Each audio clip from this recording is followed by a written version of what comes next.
I am Anna from Craft Me a Card, and I'm more than happy to start these 10 one-minute tips for you guys. The tip that I decided to share with you is one that I use almost every day.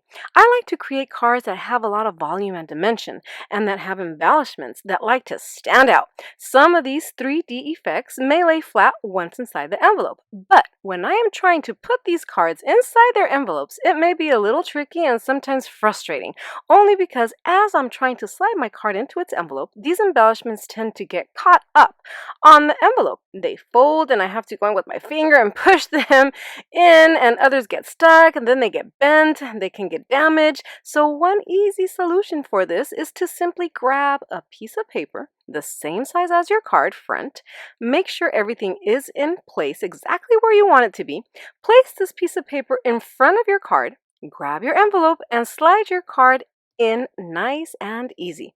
Once it's inside the envelope, you can remove the piece of paper and your card will be inside its envelope, nicely stitched with all the embellishments as you place them.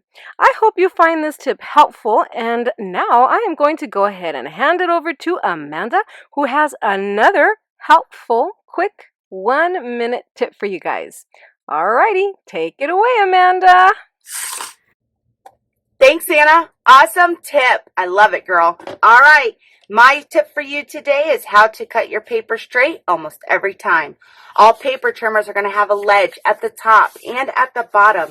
That's your guide. Use that to your advantage. Push that paper up against the leverage and put a little bit of pressure on it. And the key is to run your blade against your paper. When we pull down on our blade, it moves the paper, causing it to not give us a straight cut. Now, for the longevity of your blade, you want to use both sides. So use that bottom leverage in your favor as well. But remember, go against your paper. Once you get the hang of it, you'll automatically know to start at the bottom, moving to the top, or vice versa. All right, Brenda, you are next, girl. Can't wait to hear your tip. Catch! Thanks, Amanda. So if you are like me and you have lots of washi tape but don't know what to do with it, let me show you how you can make some cards. So this is what I made with some of my washi tape. I used it to make cards with it. I left most of them blank so you could see where the washi tape is located, but you can embellish your cards with ephemera, stickers, whatever you would like. This one, I added some here and some on the top. Very pretty washi tape. And here's another one. This one has some on the sides, and this watermelon one, this one I did embellish with some summer stickers. And here is the last one. This one has swans and it has clouds. On to you, Emily. Thank you, Brenda. Today, my tip is how I pre-stamp all my Julie Nuttings or any other stamps that I have that I constantly use. I stamp them ahead of time and I file them away in this 12 by 9 folder, and I went ahead and added some tabs here. As you can see, I have Amberly. I'll file her away. Willow, I will file her away. And as you can see as well, I have used her. Very quick and easy. You can pull them out, fussy cut, whatever you need, and you are ready to use your Julie Nutting stamps, or maybe any other stamp that you have that you always use. You can go ahead and file them away in this folder, and I think it's a great tip to save some time. Thank you so much for watching. Now on to you, Jenni.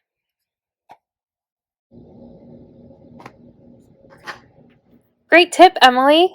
And for my tip, I'm going to share how I store my pre-colored images and bits and pieces of ephemera. So all I do is insert some pocket page protectors, which you can find at Staples or Hobby Lobby or Michael's, into an old binder, and then organize all of my fussy cut images, either by stamp set, theme, holiday, or miscellaneous like these two here. And if I don't have time to fussy cut, I'll also trim the images down so they still fit in a pocket so that I can see what I have, and it makes everything a little more accessible, easier to see, and keeps things from getting lost. So here's just an empty pocket, and I'm just going to pop in some images that I recently cut out, and it's as easy as that. And next up is Laurie, so once I get these just popped in there, we'll see what she has for us. Here you go. Catch! Thanks so much, Jenny. So my tip is all about how I store embellishments. Usually embellishments come on a sticker sheet like this or in a package, and I'll keep what I'm currently working on in a desktop organizer, but once it's time to move on to the new stuff, I've got to clear out the old, and I like to keep things uniform and organized by storing embellishments in plastic name tag holders. I found these at Walmart in the office section. They fit most sizes of embellishments, so like these came from a 12 by 12 sticker sheet. I used a lot of them, but then the leftovers I just cut individually, and I'm going to place them right in here so it keeps the whole collection together. Then they have a clip on here so I can clip them to a rotating shoe tree, which I also got at Walmart, and that just keeps all my embellishments in one place. They're easy to see and they're easy to grab. That's my tip. All right, now on to Michelle. Thanks, Laurie. What a wonderful tip. My tip for you today is how I store all of my extra die cuts and sentiments. I went and got a small toolbox that you would normally keep nails and screws in. In it, it has small sections, and in these sections is where I keep all of my die cuts and sentiments. And they're all organized according to theme. So for example, I have flowers, I have some little monsters, I have my critters, and then I also have all of my sentiments organized according to happy birthday, just because, thank you, you're amazing, etc. So the next time that you sit down to get crafty, stamp out some extra critters, make a few extras, and keep them organized in a box like this, or even set aside an hour one day to make some. Keeping them organized this way, I can guarantee will make it quick and easy to find exactly what you need the next time. I hope that you found my tip helpful, and now it's on to you, Nina. I can't wait to see what you have in store for us. Thanks. Bye. Thanks, Michelle. Nice toss. Okay, guys, for my tip today, I'm going to show you how I keep all my journal pages flat like this. I just started this project. Can you see how my page is so warped? So what I actually do, I spray the back of the paper generously with water, and then this is a piece of acetate, a sheet of acetate, and I just place it in front of it before I close, because I don't want to transfer my colors on the other page. I put another piece of acetate at the back, since the back also has colors, and then I close my journal and put a couple books on top of it that are very heavy, and I leave it overnight. I'm going to show it to you in the morning how flat it's going to be. Okay guys, it's next morning. Let's see how our art journal page is doing. Okay, very flat. So you can guys do this as you're adding more layers, or you can even do it in the ones that you previously finished. So to the next step, on to you, Yvette. Thank you, Nina, for another awesome tip. Here's my tip: cutting the dimension for your shakers or embellishments from Dollar Tree foam board. The trick is to only send it through your die cut machine with one pass.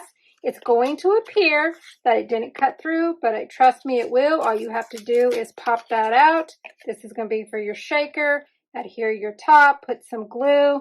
I also did it in an intricate die so that you can see you can use it for that as well. And here I made the shaker using that Dollar Tree foam. Nothing's going to fall out. So no more cutting 6 to 8 layers of cardstock or trying to line up that adhesive foam so your bits don't fall out. And the best part is you get a huge sheet for only $1. Okay, Rebecca, it's your turn. Let's see what fab tip you have. Here, Thank you, Yvette. My tip is a simple but effective one. You may be like me and have a pile of stencils in your craft area. Before I discovered this tip, I used to stack all my stencils together, and they would get all tangled up in each other, and they were difficult to see the various patterns. Then I discovered 6x6 page protectors, such as what you might use in a memory book. By taking the page protector and adding a square of black cardstock, I can now store 2 stencils per page protector.